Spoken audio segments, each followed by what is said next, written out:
Assalamualaikum warahmatullahi wabarakatuh. Perkenalkan, nama saya Sandra Bella Astriana dengan NIM 22110401118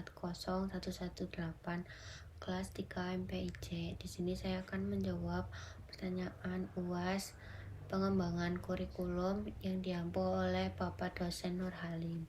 Pertanyaan yang pertama yaitu jelaskan perbedaan teori kurikulum yang mendasari KTSP, K13, dan kurikulum Merdeka.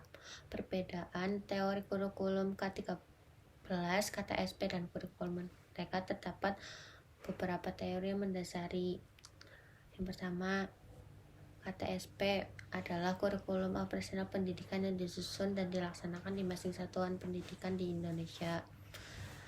KTSP berdasarkan pada teori pendidikan berbasis kompetensi dan standar pendidikan nasional. Yang kedua, K13 atau biasa disebut kurikulum 2013 merupakan pengganti dari KTSP. K13 memiliki 3 aspek penilaian, yaitu aspek pengetahuan, aspek keterampilan, dan aspek sikap perilaku. K13 merampingkan beberapa materi pembelajaran seperti bahasa Indonesia, IPS, PPKN, dan menambahkan materi matematika.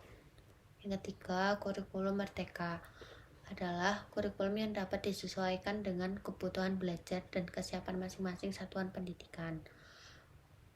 Kurikulum Merdeka berfokus pada materi esensial. Implementasi kurikulum Merdeka bisa disesuaikan dengan kebutuhan tingkat kesiapan setiap sekolah. Itu soal yang kedua. Jelaskan apa yang dimaksud RPP dan modul ajar, apa urgensinya dalam pembelajaran, dan apa yang membedakan di antara keduanya.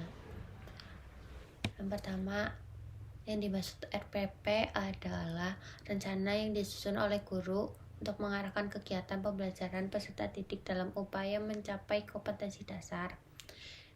Terus, modul ajar adalah salah satu jenis perangkat ajar yang memuat rencana pelaksanaan pembelajaran untuk membantu mengarahkan proses pembelajaran untuk mencapai capaian pembelajaran. Untuk urgensi RPP dan modul ajar dalam pembelajaran, RPP dan modul ajar memiliki urgensi yang sangat penting dalam pembelajaran. Yang pertama, membantu mengarahkan proses pembelajaran. RPP dan modul ajar membantu guru untuk merencanakan dan mengarahkan proses pembelajaran. Yang kedua, memudahkan guru dalam kegiatan pembelajaran. RPP dan modul ajar membantu guru dalam melaksanakan kegiatan pembelajaran dengan lebih terstruktur dan terarah. Yang ketiga, mendukung pencapaian kompetensi. RPP dan modul ajar membantu dalam mencapai kompetensi yang ditetapkan dalam capaian pembelajaran. Perbedaan antara RPP dan modul ajar. Meskipun RPP dan modul ajar memiliki kesamaan dalam mengarahkan proses pembelajaran, terdapat beberapa perbedaan. Yang pertama, komponen. Modul ajar memiliki komponen yang lebih lengkap dibandingkan RPP, sehingga disebut RPP+. Modul ajar mencakup komponen-komponen seperti tujuan pembelajaran, materi pembelajaran, metode pembelajaran, dan lain-lain. Acuan. Modul ajar mencakup pada alur tujuan pembelajaran yang dikembangkan dari pencapaian pembelajaran, sedangkan RPP dikembangkan dari silabus. Sistematis dan lengkap. Modul ajar yang tidak lengkap dan sistematis dapat menyebabkan guru kesulitan dan meningkatkan efektivitas mengajar dalam pembelajaran baik. RPP maupun modul ajar memiliki peran yang penting dalam membantu guru dalam merencanakan dan melaksanakan pembelajaran. Soal yang ketiga, apa yang dimaksud profil pelajar Pancasila? Jelaskan elemen yang ada di dalamnya. Yang pertama, profil pelajar Pancasila adalah konsep yang menggambarkan karakteristik dan kompetensi yang diharapkan dimiliki oleh pelajar Indonesia. Terdapat beberapa elemen yang ada di dalam profil tersebut. Yang pertama, beriman, bertakwa pada Tuhan Yang Maha Esa dan berakhlak mulia. Yang kedua, kebinekaan global sebagai pelajar Indonesia. Yang ketiga, bergotong royong. Keempat, mandiri. Kunci dari mandiri adalah kesadaran diri dan situasi yang dihadapi seperti regulasi diri. Yang kelima, berpikir kritis. Yang keenam, kreatif. Dengan memiliki profil belajar yang mencakup elemen-elemen tadi, diharapkan kita sebagai pelajar Indonesia dapat menjadikan generasi yang berkualitas, berdaya saing tinggi, dan mampu berkontribusi positif kepada bangsa, negara, dan dunia. Soal yang ketiga, yang B, perbedaan dasar antara P5 dan P5 PPRA. Yang pertama, P5. Proyek penguatan profil belajar Pancasila adalah proyek yang bertujuan untuk mengembangkan kompetensi dan karakter peserta didik melalui pembelajaran. P5 menggunakan pendekatan pembelajaran berbasis proyek yang berbeda dengan pembelajaran berbasis proyek dalam program intrakurikuler di dalam kelas. Sedangkan P5 PPRA adalah proyek penguatan profil belajar berbasis pendidikan agama. Adalah pengembangan dari konsep P5 yang menekankan pada penguatan karakter peserta didik berdasarkan nilai-nilai Pancasila yang melalui pendidikan agama.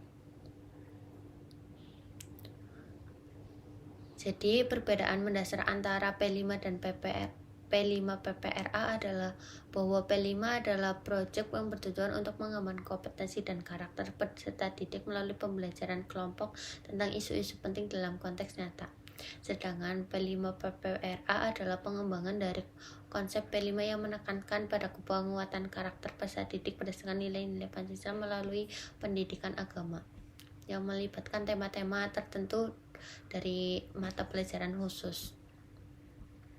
Soal yang ketiga, yang C, ambil satu tema tertentu dari P5 PPRA, kemudian jika ada sebagai fasilitator proyek, bagaimana pelaksanaan P5 PPRA-nya. Jelaskan dari pengenalan sampai tindak lanjut. Pengenalan P5 PPRA. Sebagai fasilitator proyek, pelaksanaan P5 PPRA dimulai dengan memilih satu tema tertentu.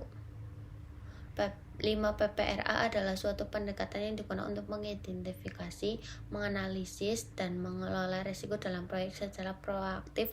Tujuannya adalah mengurangi kemungkinan terjadi risiko yang dapat mempengaruhi keberhasilan proyek. Langkah pertama yaitu identifikasi risiko.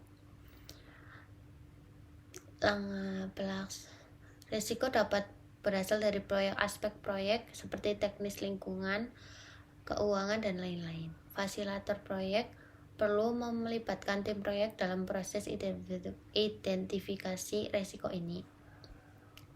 Yang kedua, analisis risiko. Setelah risiko teridentifikasi, langkah selanjutnya adalah menganalisis risiko yang terjadi dalam proyek tersebut. Sebagai fasilitator, perlu mengevaluasi dampak dan kemungkinan terjadinya risiko. Dampak dapat berupa kerugian finansial, penundaan proyek, dan gangguan operasional. Langkah ketiga, evaluasi risiko. Sebagai fasilitator proyek, perlu melakukan evaluasi risiko. Evaluasi ini melibatkan penilaian terhadap tingkat risiko yang dihadapi proyek dan menentukan langkah-langkah yang perlu diambil untuk mengelola risiko tersebut. Setelah risiko dievaluasi, fasilitator perlu merencanakan tindakan pengendalian risiko. Tindakan ini merupakan pencegahan, mitigasi, transfer, atau penerimaan risiko. Fasilitator perlu mengidentifikasi strategi pengendalian risiko yang efektif, merencanakan langkah-langkah yang konkret untuk mengimplementasikannya.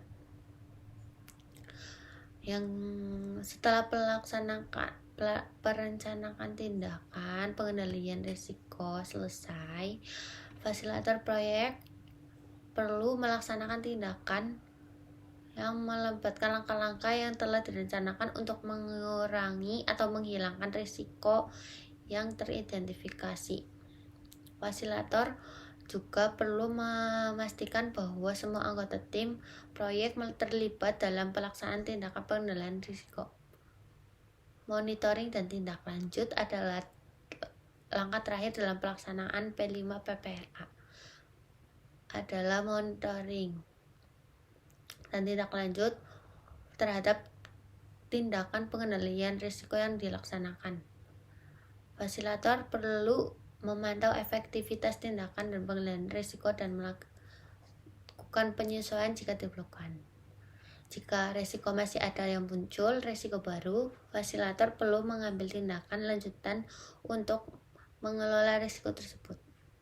Dengan demikian, sebagai fasilitator, pelaksanaan P5 PPRA dimulai dengan pengenalan dan pemilihan tema tertentu, kemudian dilakukan identifikasi, analisis, evaluasi, perencanaan, pelaksanaan, monitoring, dan tindak lanjut terhadap risiko yang terkait dengan tema tersebut. Hal ini bertujuan untuk mengurangi risiko dan meningkatkan keberhasilan proyek. Sekian jawaban dari saya, kurang lebihnya mohon maaf. Terima kasih. Wassalamualaikum warahmatullahi wabarakatuh.